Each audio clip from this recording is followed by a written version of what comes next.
एक समय की बात है। एक छोटे से जंगल में एक गरीब तोता रहता था। एक दिन तोते को बहुत प्यास लगी होती है। फिर वह पानी पीने के लिए नदी के किनारे जाता है। नदी के किनारे जाकर पानी पीने लगता है। उसी नदी के किनारे एक पेड़ होता है। उस पेड़ के नीचे एक गुमसुम सा उदास कबूतर बैठा होता है। तोता नदी में पानी पी रहा होता है। तभी उसकी नजर कबूतर पे जाती है। अरे ये कबूतर यहाँ बैठा क्या कर रहा है? अभी जाता हूँ कबूतर के पास, पूछता हूँ यहाँ क्यों अकेले बैठी है।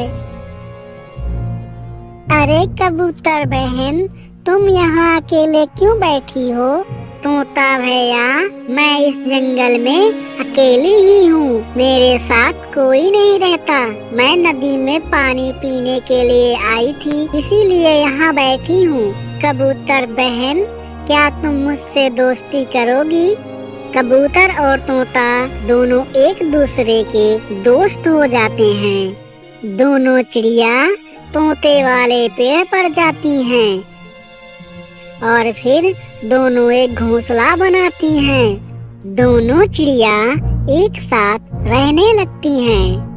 अरे तोता भैया, मेरे पास जंगल में खेत है, चलो आज अपने खेत में चलते हैं। फिर दोनों चिड़िया कबूतर के खेत में जाती हैं। अरे कबूतर बहन, जंगल में तुम्हारा तो बहुत अच्छा खेत है, चलो खेत में चने की खेती करते हैं। ठीक है तोता भैया। तोता भैया, चलो अपने खेत में इस चने के बीज को हम बोते हैं। ठीक है कबूतर बहन, चलो बोते हैं। फिर दोनों चिड़िया चना बोने लगती हैं। वहाँ से एक कौवा जा रहा होता है। दोनों चिड़ियों को चना बोते हुए देख लेता है। फिर वो कौवा उनके पास आता है। अरे चिड़ियों, तुम ये क्या कर रही हो? कौवा भैया, हम अपने खेत में चना बो रहे हैं। अरे कबूतर, इतना ढेर सारा चना तुम क्या करोगी? अरे कौवा भैया, कुछ तो अपने पास रख लेंगे खाने के लिए और बाजार में बेच देंगे। कौवा बहुत दुष्ट और लालची होता है। उसके मन में बहुत उल्टे ख्याल आने लगते हैं। अगर इस कबूतर के फसल मैं काट ले जाऊंगा तो मेरे पास ढेर सारा चना होगा और इन चनों को बेचकर ढेर पैसा कमा लूंगा मैं। इसके लिए तो कबूतर की चने की फसल जब पक जाएगी तो मैं चोरी से काट ले जाऊंगा। कौवा वहाँ से चुपचाप चला जाता है। तोता और कबूतर अपने खेत में चना बोकर वहाँ से चली जाती हैं। कुछ दिनों बाद कबूतर के खेत में चना की फसल तैयार हो जाती है। कबूतर बहन, हमारे खेत में तो चना की फसल पक गई है। अब हमको जल्द से जल्द अपने चने की फसल काट लेना चाहिए। हाँ तोता भैया, तुम सही कह रहे हो। चलो अगले हफ्ते हम अपने चने की फसल को काट लेते हैं।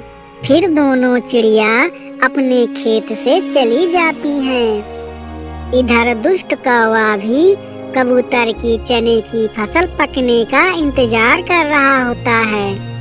मुझे तो कबूतर के खेत गए हुए कई दिन हो गए हैं। जाता हूँ जरा आज कबूतर के खेत में घूम कर आता हूँ। फिर कौवा कबूतर के खेत में जाता है। अरे वाह, चने की तो फसल तैयार हो गई है।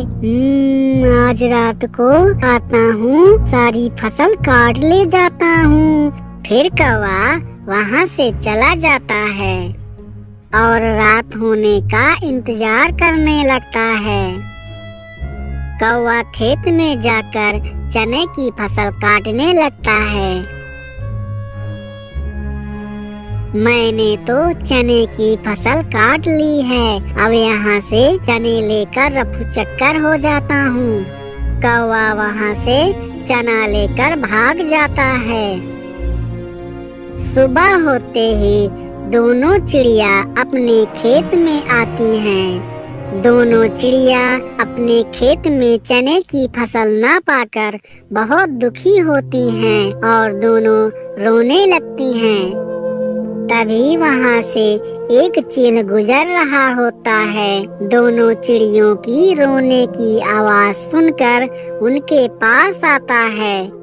अरे चिड़ियों, तुम क्यों रो रही हो? क्या हुआ है? फिर दोनों चिड़िया चील से सारी बातें बताती हैं।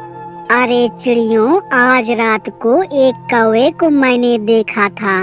वो ढेर सारे चने के पेड़ लेकर जा रहा था। लगता है वही कौवा है, तुम्हारी फसल को काट ले गया है। तो चील भाई, हम पे एक एहसान कर दो, उस कौवे से हमारी चने की फसल को वापस दिला दो, हम पे बहुत मेहरबानी होगी। अरे चिड़ियों, तुम दुखी मत हो, चलो अभी चलता हूँ, उस कौवे को मजा चखाता हूँ। तीनों उस कौवे के पास जाते हैं। क्यों रे दुष्ट कौवे, तुमने इन चिड़ियों की फसल क्यों काट ली है? चुपचाप वापस कर दे, नहीं तो तेरी खूब पिटाई करूँगा मैं। कौवा चील को देखकर बहुत डर जाता है और चुपचाप चिड़ियों का चना वापस कर देता है। अरे चील भाई, मुझको माफ कर दो, मुझसे अनजाने में बहुत बड़ी गलती हो गई है। अब मैं सुधर जाऊंगा, ऐसी गलती दोबारा नहीं करूंगा। मेरे प्यारे दोस्तों, हमें दूसरे का धन नहीं चोरी करना चाहिए, ये गलत बात होती है। तो मेरे प्यारे दोस्तों, वीडियो को लाइक कर दो और चैनल को सब्सक्राइब कर दो। Bye bye.